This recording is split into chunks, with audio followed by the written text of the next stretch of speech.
If an angel proclaims from the Qutub Minar that India can attain Swaraj within 24 hours, if I relinquish my demand for Hindu-Muslim unity, I shall retort, no, my friend, if Hindu-Muslim unity is lost, it will be a loss for mankind.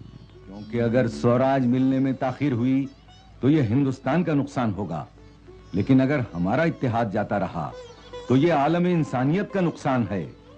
So said Maulana Abul Kalam Azad.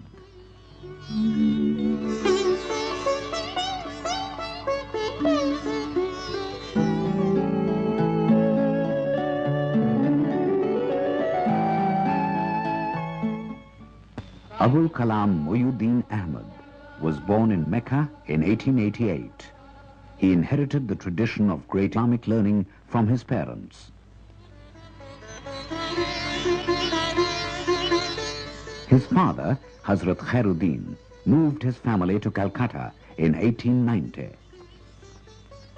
Young Muhyiddin had his entire education in the traditional Muslim fashion, and in a rare feat of educational attainment, he started teaching at the tender age of 16. हूँ नर्म दिल के दोस्त के मानिंद रो दिया, दुश्मन ने भी जो अपनी मुसीबत बयान की, आजाद ये खुदी का नशीबो फराज दे. His first poem at the age of 14 and his first ghazal at 16 held promise of a poet in the making. In 1905, young Muhyiddin was swept into revolutionary secret societies in Calcutta. Shamsundar Chakravarti, a terrorist revolutionary, took him into the inner circle. He met Aurobindo Ghosh, whose paper Karma Yogin had a great impact on young Muhyiddin.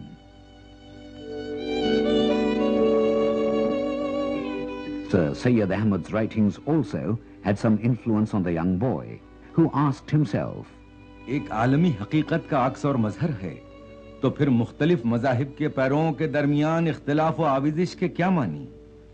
He found no answer and broke off all conventional ties, gave up his prayers, and adopted the pen name Azad, or free, free from all inherited beliefs.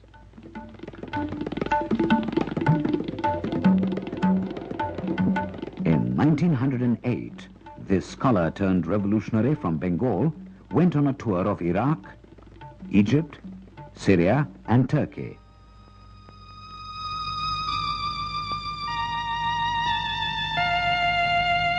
He met revolutionaries and leaders of the Young Turk movement.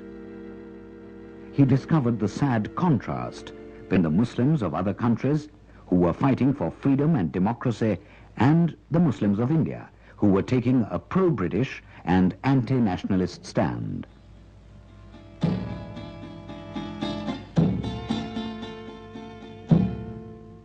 Azad became convinced that Indian Muslims must fight for the political liberation of their own country. With this object in view, he started the Al-Hilal in 1912. A new style of writing was introduced, which helped to shape the trend of modern Urdu. Through the Al-Hilal, Azad called upon Indian Muslims to shake off their negative attitude to India's struggle for freedom, to line up for the fight for independence. 13 Macleod Street, Calcutta. The Al-Hilal press became the nerve center of Muslim resurgence in India.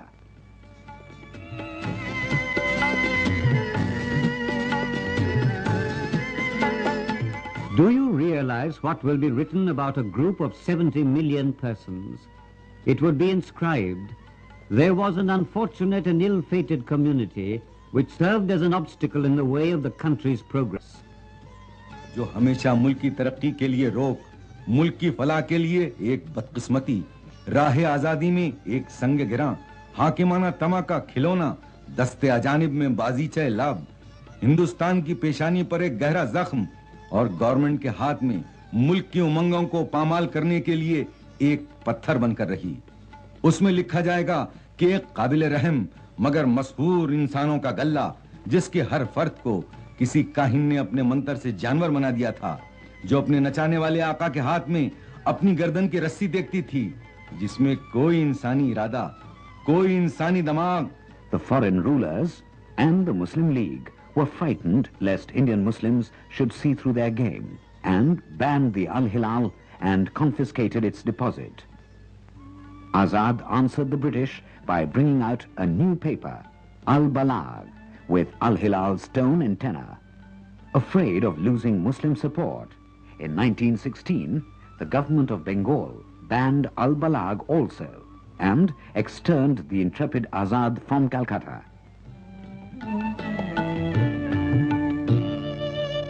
He was interned in a house near Tagore Hill at Ranchi.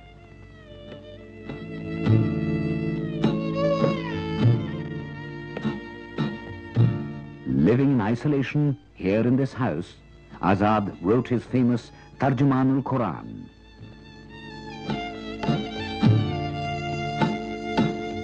To educate the Muslim masses at Ranchi, Maulana Azad founded this madrasa. In 1920, Azad met Gandhi. It was a meeting of two great minds, two great believers in the freedom of our people. In 1923, Azad became the Congress president and declared, हमें हिंदुस्तान में न किसी हिंदू संगठन की जरूरत है न मुस्लिम संगठन की, हमें सिर्फ एक संगठन की जरूरत है और वो है Indian national Congress. In Quayle Faisal, Azad exhorted the Muslims to merge the Khilafat and India's freedom movement into one. Fight for the freedom of Turkey, yes, but why not for India's own freedom, he asked. From 1923, the life story of Abul Kalam Azad merged with the story of India's struggle for freedom. A notable Urdu and Persian poet, in spite of hectic political commitments, Maulana Azad found time to write many books and letters, which achieved a permanent niche in Urdu literature.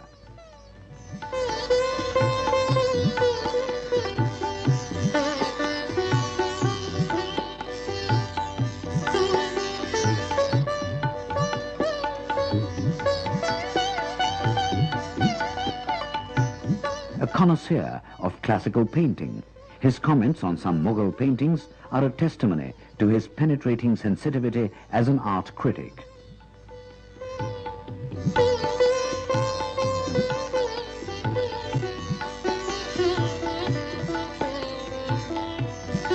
The strings of the sitar had a great attraction for him.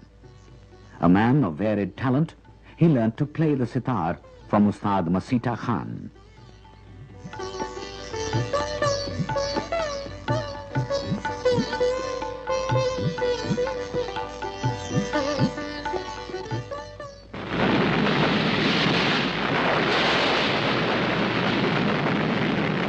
In 1939, the world was engulfed in the Second World War. Azad was the Congress president. India's freedom movement gained momentum.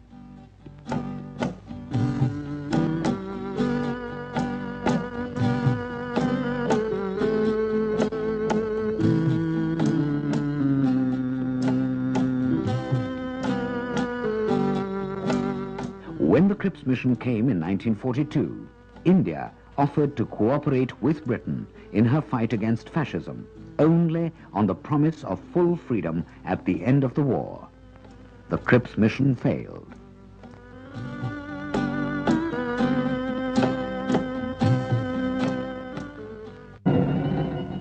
On the 9th of August 1942, the Indian National Congress met under Azad's presidentship and passed the Quit India resolution. All the national leaders were arrested. A reign of terror was let loose on unarmed Indians.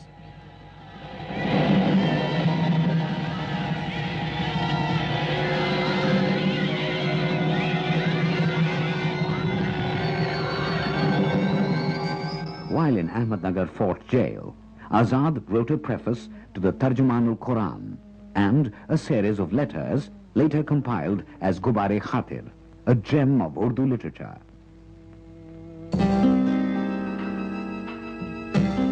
Here, in jail, he received the sad news of his wife's death in Calcutta.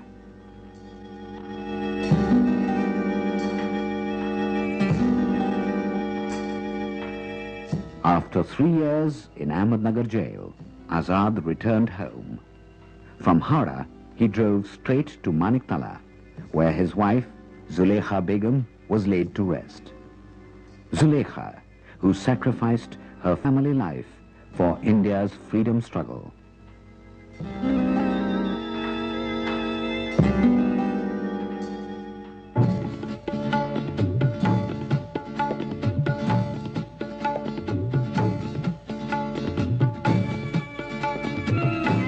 In 1946, the cabinet mission came to negotiate terms of Indian independence.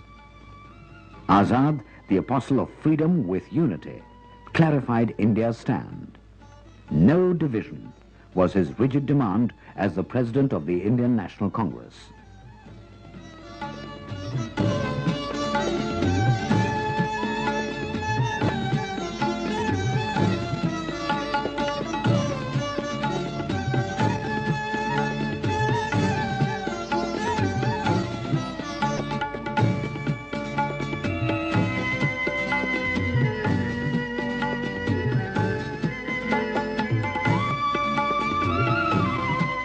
The statesman in Azad convinced the mission of the inevitability of unity with Purna Swaraj, and the cabinet mission declared, Pakistan is neither practicable nor just. The cabinet mission came out with a proposal for the establishment of a 3-tier federal government with a united center, 3 groups of provinces, and the provinces as its constituent units. The mission accepted Azad's view that the majority of subjects be treated at the provincial level. The cabinet mission's plan was accepted by the Congress and the Muslim League. Azad called this a glorious event in the history of the freedom movement in India. Maulana Azad invited Jawaharlal Nehru to take over as president of the Congress, since Azad felt that India was on the threshold of freedom and his life's mission fulfilled. The attitude of the Muslim League resulted in the division of India into 2 nations. Maulana Azad's dream lay shattered.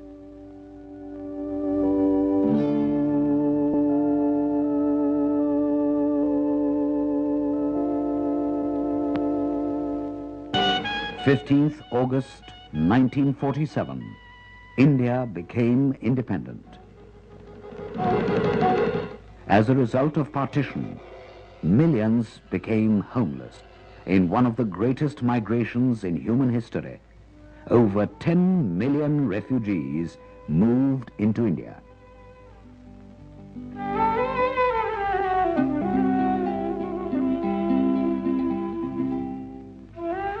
In the first cabinet of independent India, Azad became the Minister of Education. His historic speech at Jama Masjid in 1948. The partition of India was fundamentally wrong. The rising tide of suffering today is the direct result of the misguided leadership of the Muslim League and the colossal blunders committed by it. Dear friends, you must change yourself radically. Come, let us take the pledge that this country is ours. वो यकीनन मुस्लिम league की गलत क़ियादत की फाश गलतियों का बदीही नतीजा है। अजीजों, अपने अंदर एक बुनियादी तब्दीली पैदा करो। आओ अहद करो कि यह मुल्क हमारा है, हम इसी के लिए हैं और इसकी तकदीर के बुनियादी फैसले हमारी आवाज के बगैर अधूरे ही रहेंगे। As Minister of Education, Maulana Azad assumed the heavy responsibility of raising the standard of literacy, modernization of education, establishment of science and technology to meet the demand of India's industrial and rural development.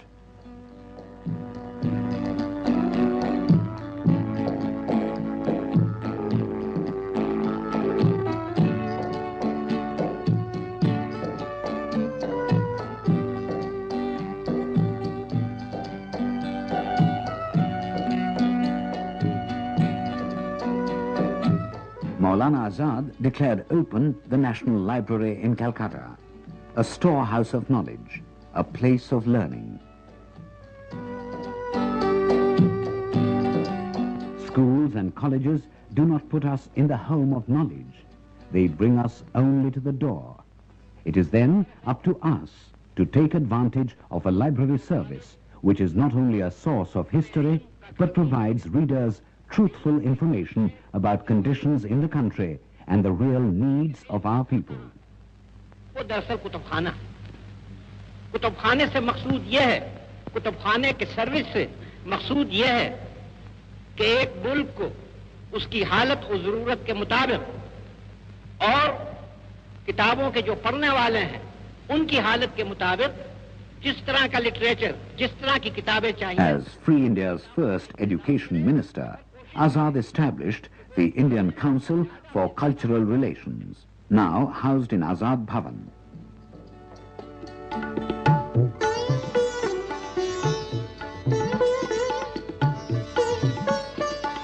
He encouraged cultural exchanges, particularly amongst countries of Asia and Africa.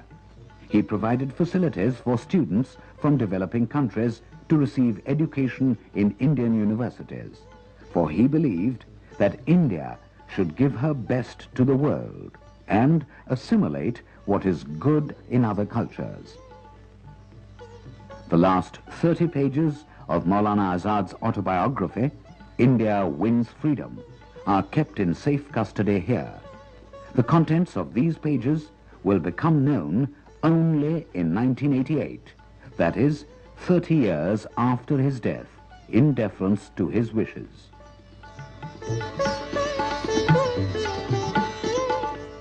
A doyen of India's composite culture, the apostle of Hindu-Muslim unity, Muhyiddin Ahmad Maulana Abul Kalam Azad, passed away on 22nd February 1958.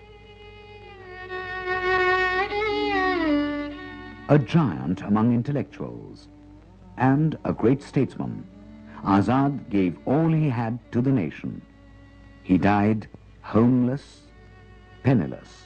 He had said, मेरी जिंदगी का सारा मातम यह है कि इस अहद और महल का आदमी न था मगर इसके हवाले कर दिया गया. On his death, Dr. Rajendra Prasad said, Maulana Azad has abandoned the mortal coil, but his spirit will continue to inspire us and others yet unborn. May we prove worthy of this great heritage.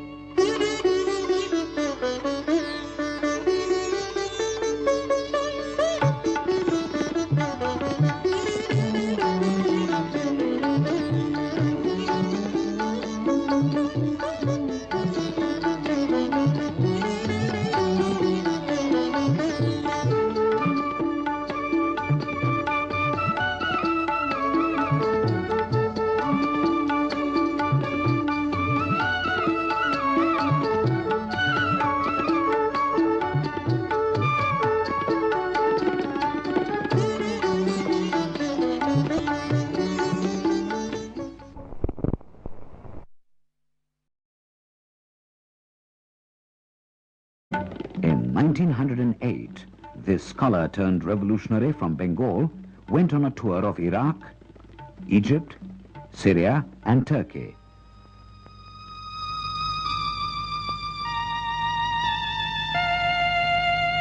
He met revolutionaries and leaders of the Young Turk movement. He discovered the sad contrast between the Muslims of other countries who were fighting for freedom and democracy and the Muslims of India who were taking a pro-British and anti-nationalist stand.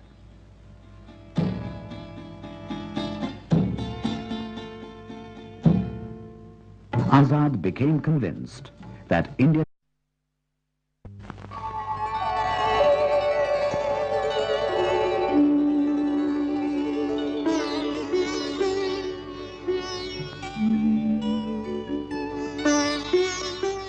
If an angel proclaims from the Qutub Minar that India can attain Swaraj within 24 hours. If I relinquish my demand for Hindu-Muslim unity, I shall retort, no, my friend, if Hindu-Muslim unity is lost, it will be a loss for mankind. क्योंकि अगर स्वराज मिलने में ताखीर हुई तो ये हिंदुस्तान का नुकसान होगा, लेकिन अगर हमारा इत्तेहाद जाता रहा तो ये आलमी Bindo Ghosh, whose paper Karma Yogin had a great impact on young Mohyuddin.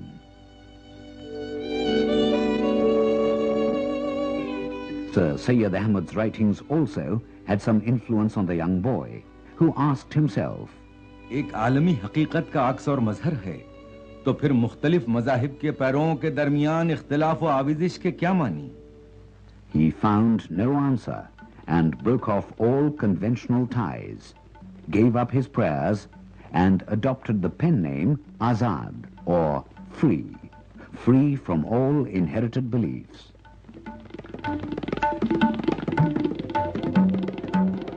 Traditional Muslim fashion, and in a rare feat of educational attainment, he started teaching at the tender age of 16.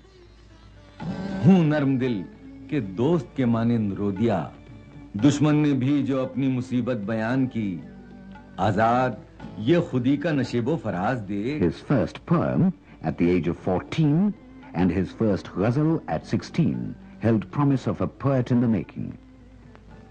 In 1905, young Mohyuddin was swept into revolutionary secret societies in Calcutta. Shamsundar Chakravarti, a terrorist revolutionary, took him into the inner circle.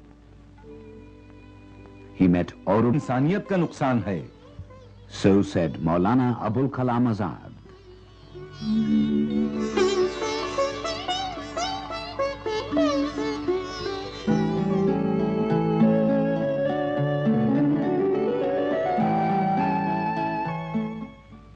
Abul Kalam Mohyuddin Ahmad was born in Mecca in 1888.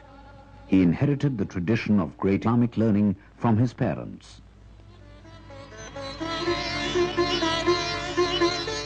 His father, Hazrat Khairuddin, moved his family to Calcutta in 1890. Young Mohyuddin had his entire education in the tradition